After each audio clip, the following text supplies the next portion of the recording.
Hello friends, welcome in Rajoriya classes. Today we are going to discuss third topic of the chapter, the rise of nationalism in Europe. Before proceeding, please subscribe the channel and press bell icon to get notification of latest video. Friends, today's topic is the age of revolution 1830 to 1848. In this topic, we will discuss events and activities of this period. As conservative regimes were trying to consolidate their power, the liberals and nationalists continued to spread the idea of revolution. Means liberalism and nationalism came to be increasingly associated with revolution in many regions of Europe. These revolutions were led by the liberal nationalists, and these liberal nationalists belong to the educated middle class elite, like professors, school teachers, clerks, members of the commercial middle classes. The first upheaval took place in France in July 1830.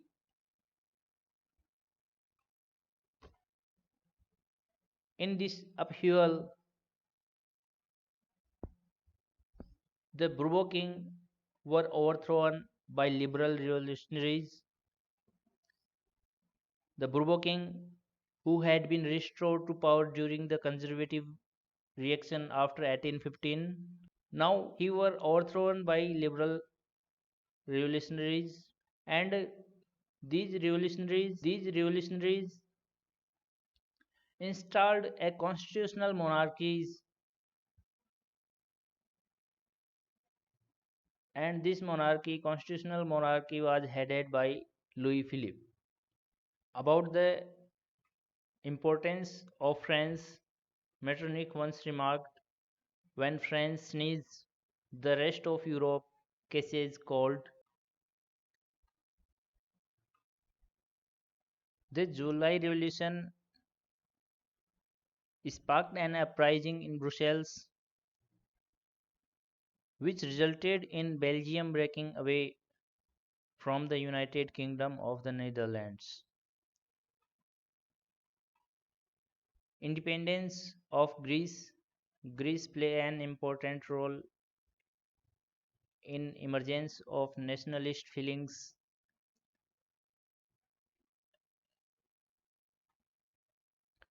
The Greek War of Independence mobilized the nationalist feelings among the educated elite across Europe.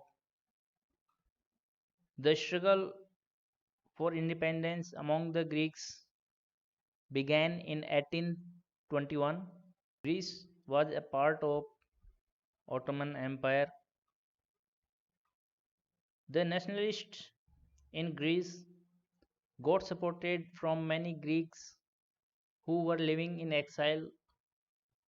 Moreover, they also got support from many West Europeans who sympathized with the ancient Greek culture.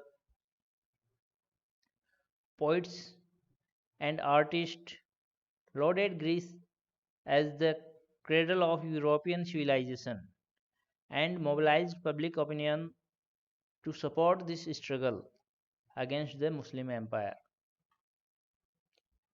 As we discussed, it is important to note that Greece had been a part of the Ottoman Empire. The English poet Lord Byron organized funds and later went to fight in war, where he died of fever in 1824. Finally, the Treaty of Constantinople of 1832 recognized Greece as an independent nation. Now, first subtopic is the romantic imagination and national feeling. In this topic, we will discuss the importance of romanticism in emergence of national feelings, nationalism. The development of nationalism did not come about only through wars and territorial expansion. Culture played an important role in creating the idea of the nation. Art and poetry, stories, and music helped express and shape national feelings. What is Romanticism was a cultural movement which sought to develop a particular form of nationalist sentiments. Romantic artists and poets generally criticized the glorification of reason and science. These romantic artists and poets focused on emotion, intuition. Intuition means inner view and mystical feelings. They tried to create a sense of collective heritage, a common culture past, as the basis of a nation.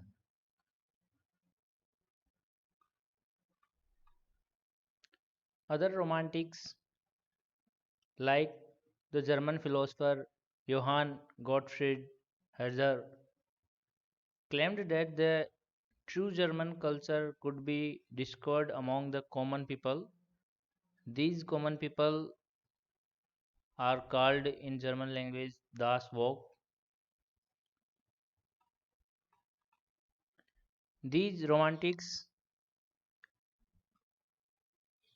popularized the true spirit of the nation by using folk songs, folk poetry, and folk dance. Here in German language, nation is called Volksgeist. So, collecting and recording these forms of folk culture was essential to project national building. The emphasis on vernacular language was also important. Why it was important? Because of a large number of people were mostly illiterate, and to convey nationalist message to these people, the emphasis on vernacular language was important. Karl Karpinski celebrated the national struggle through his operas and music in Poland. He turned folk dances like Polonaise and Mazurka into nationalist symbols. Language also played an important role in developing nationalist sentiments. After Russian occupation, the Polish language was forced out of schools and the Russian language was imposed everywhere. An armed rebellion took place against Russian rule in 1831, but this was ultimately crushed. But after this, many members of the clergy in Poland began to use language as a weapon of national resistance. In all church gatherings and in all religious instructions, Polish was being used. But it was not so easy. The Russian authorities put a large number of priests and bishops in jail or sent them to Siberia as punishment for their refusal to preach in Russian. Thus, the use of police became a symbol of the struggle against Russian dominance. Look at this huge painting. It is prepared by a French artist Eugene Delacroix in 1824. The title is The Massacre at Chaos.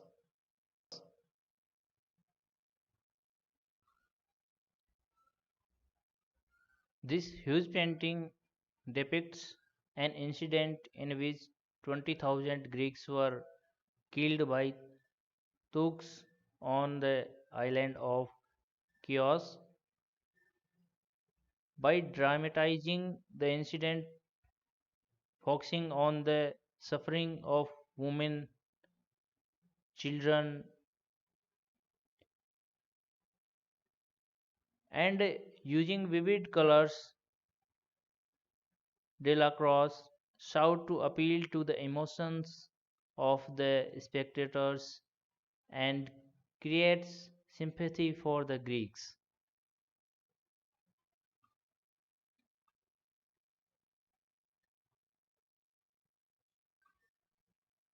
The Grimm brothers, folktales and nation buildings. These Grimm brothers are famous for Grimm's fairy tales.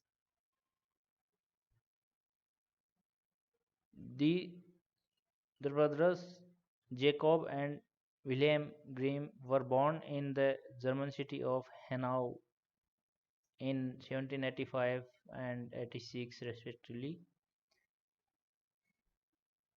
With both of them studied law, they soon developed an interest in collecting old folk tales. They spent 6 years traveling from village to village, talking of people and writing down fairy tales which were handed down through the generations. These were popular both among children and adults. In 1812, they published their first collection of tales. Subsequently, both the brothers became active in liberal politics, especially the movement of freedom of the press. In the meantime, they also published a 33-volume dictionary of the German language. It shows the importance of the language.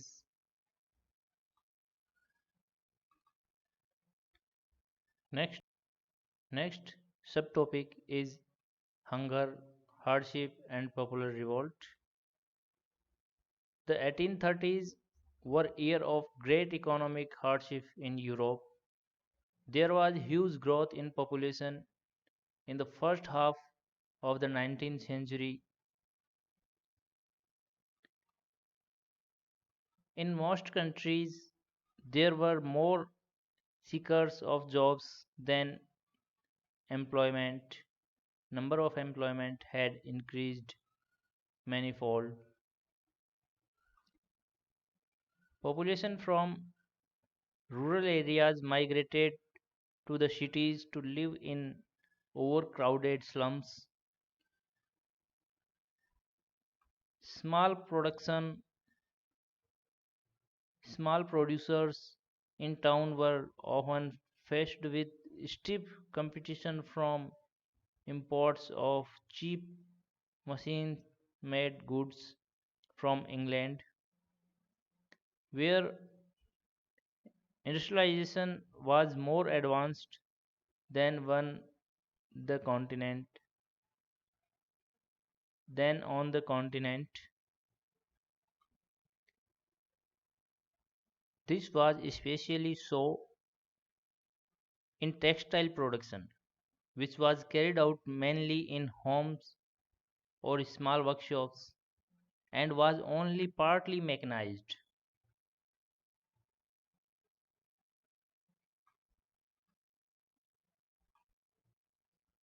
Hence, cheap machine made goods from England gave stiff competition to small producers in towns of the other European countries.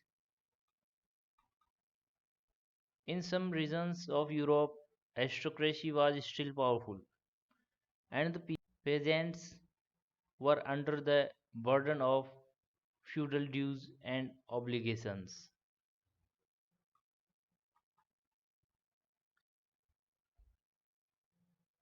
The rise of food price or a year of bad harvest led to widespread pauperism in town and country.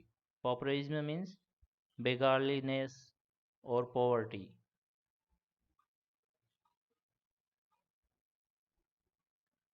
The year 1848 was one such bad year because of shortage of food and high level of unemployment.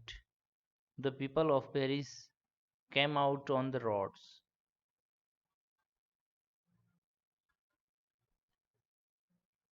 This protest was at such a large scale that Louis Philippe had to flee.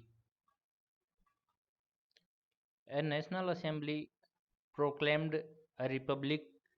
It guaranteed suffrage to all adult males above 21. It guaranteed the right to work.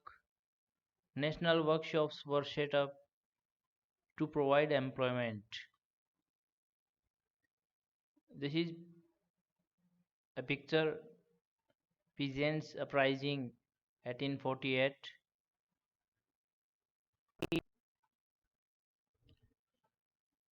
1848, the revolution of the liberals. When the revolts of the poor took place in 1848, another revolution was being led by the educated middle classes. Parallel to the revolt of the poor, unemployed and starving peasants and workers in many European countries in the year 1848, a revolution led by the educated middle classes was underway. In some other parts of Europe, independent nation states did not yet exist. Example Gracia, Germany, Italy, Poland, and the Austro-Hungarian Empire. Events of February 1848 in France had brought about the abdication of the monarch, and a republic based on universal male suffrage had been proclaimed. In some other parts of Europe,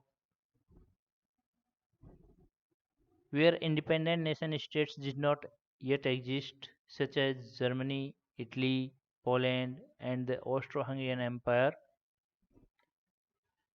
men and women of the liberal middle classes from these parts raised demands for national unification and constitution. They demanded the creation of a nation state on parliamentary principles. They wanted a constitution, freedom of press, and freedom of association.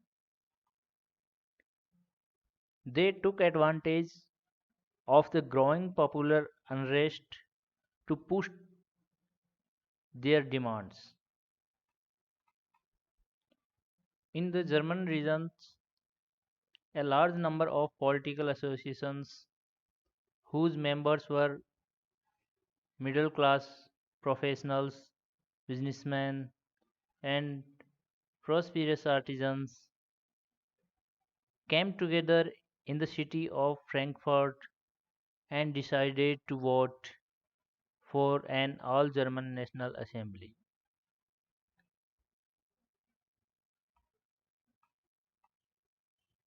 On 18 May 1848, 831 elected representatives took out a festive procession to take part in the Frankfurt Parliament, which was convened in the Church of St. Paul.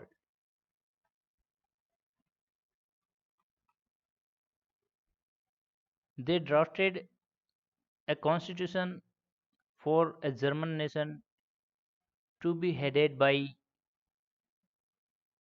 a monarchy subject to a parliament.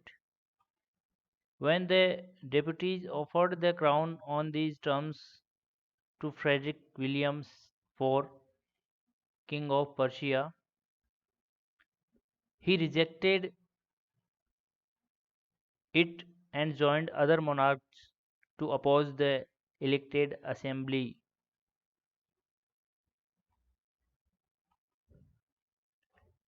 While the opposition of the aristocracy and military became became stronger, the social basis of parliament eroded.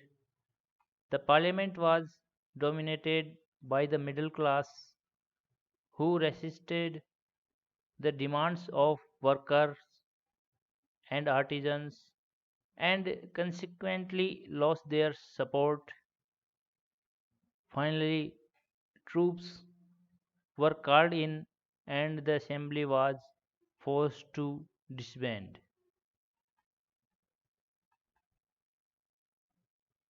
The issue of extending political rights to women was a controversial one within the liberal movement, in which large numbers of women had participated actively over the year. Women had formed their own political associations, founded newspapers, and taken part in political meetings and demonstrations. Despite this, they were denied suffrage right during the election of the assembly. When the Frankfurt Parliament convened in the Church of St. Paul, women were admitted only as observers to stand in the visitors' gallery.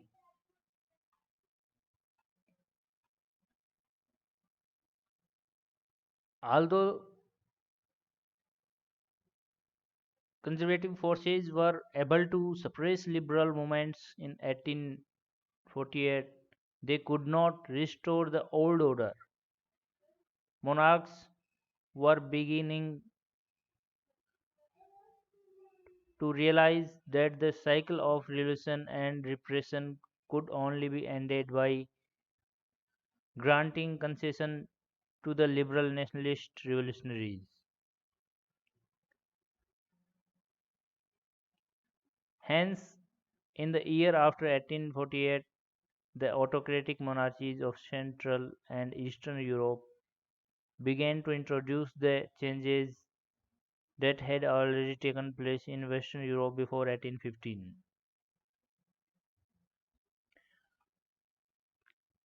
Thus, serfdom and bonded labor were abolished both in the Habsburg dominions and in Russia. The Habsburg rulers granted more autonomy to the Hungarians in 1867. So friends, that's all in this video. Thanks for watching. If you have any suggestion, use comment box.